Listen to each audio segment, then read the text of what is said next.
Hello, my name is Apollo and welcome to Pantheon Talks. Today we are doing another first impressions video. In this video, I will give my initial thoughts on another Webtoon original series, The Good, the Bad, and the Ugly. Today's pick is based on the beloved characters from ARCHIE comics, which, fun fact, got its start all the way back in 1941. It's Big Ethel Energy starring Ethel Muggs. Alright, let's dive in.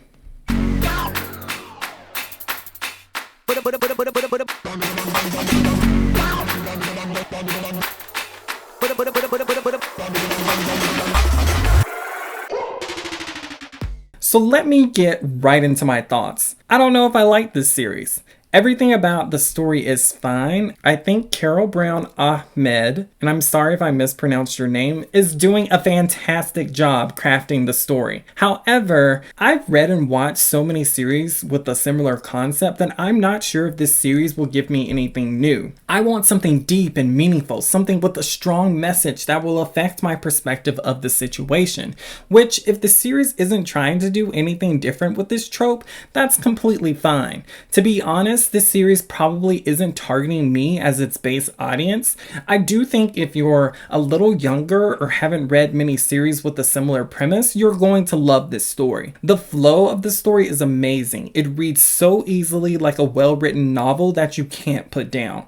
I even found myself tempted to spend coins to see what happens next. The writing style is so fun and it's witty. The dialogue flows so well between characters and it has a lot of personality. This series is basically a masterclass on how to write dialogue with flair. And for that alone, I would say give the first few chapters a read. Now, to catch you all up, the story focuses on a nerdy yet adorable girl named Ethel. She's a high school student in a small town named Riverdale who has a crush on one of the popular kids, I'm air quoting, and gets her heart destroyed in an extremely embarrassing way. Fast forward 10 years later, where she is now a sophisticated hottie living in New York. However, because of reasons, no spoilers here, she returns home to Riverdale to write a book about the place she hates while showing off her new look. And can I say, she looks good. Like, her high school version was cute, but the older version, we stan. And to be fair to the series, it's just getting started, and I've only read 8 episodes, so I can't say the themes of the series have fully formed, and only time will tell if the series brings a fresh viewpoint to this type of story. My biggest issue with connecting to the story is I'm not one to hold a grudge, and it's rare that something that happened to me 10 years ago I'll even remember. I barely remember anyone from my high school. Like, if I saw Billy Bob, who I had every class with my senior year, I don't think I would even recognize his face or his voice. Okay, I know I'm a heartless monster. However, for Ethel, she was deeply scarred by her years in high school, and I want to see why this situation scarred her so much. How did those scars impact her psyche to the point of affecting her an entire decade later? One line that stood out to me was that due to her high school encounters with the popular kids, she decided not to date or even to try to date.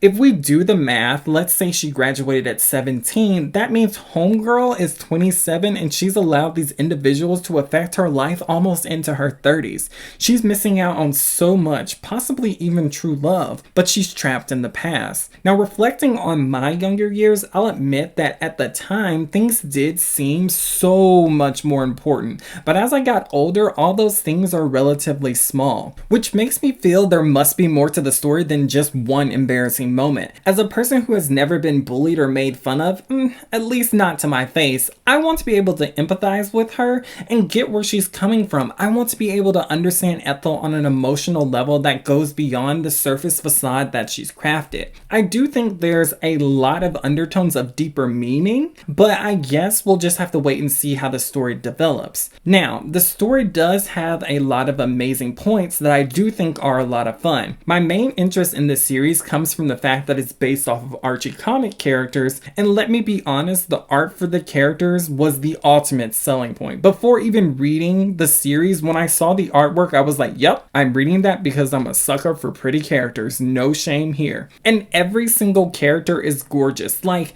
random side character we will never see again sitting in the background is gorgeous.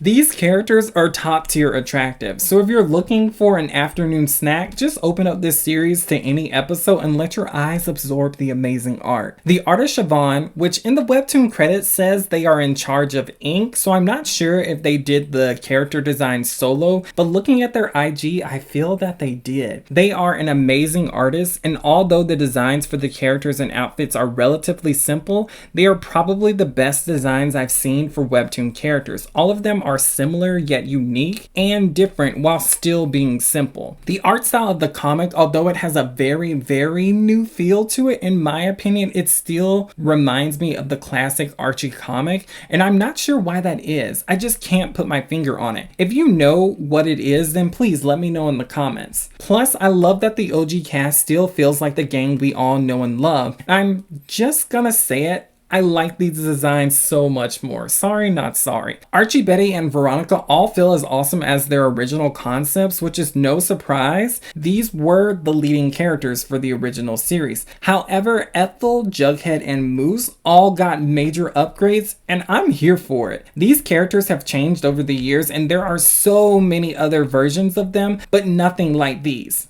At least in my opinion. When I look at these characters, I get leading casts from them, and that's all I want. Not to mention, I'm currently shipping Ethel and Moose, although I still have my doubts about you, Moose. But I do love the nerd jock trope, so fingers crossed. If you ship these two like I do, then please leave a bear emoji in the comments. Also, I'm waiting for my Red Queen, aka Cheryl Blossom, to show up, and I will literally come back the moment she appears, I promise. Like, y'all let me know when she comes back. So this brings us to the last thing I really liked about the series, which I think is useful from a writing perspective. They use something which I can only describe as exposition cards, and it allows them to easily introduce a new character without slowing down the narrative of the story. The story has a huge cast, so these little cards tell the readers exactly what we need to know. So overall, the story is pretty fun and makes for an enjoyable read. Will I continue to read it?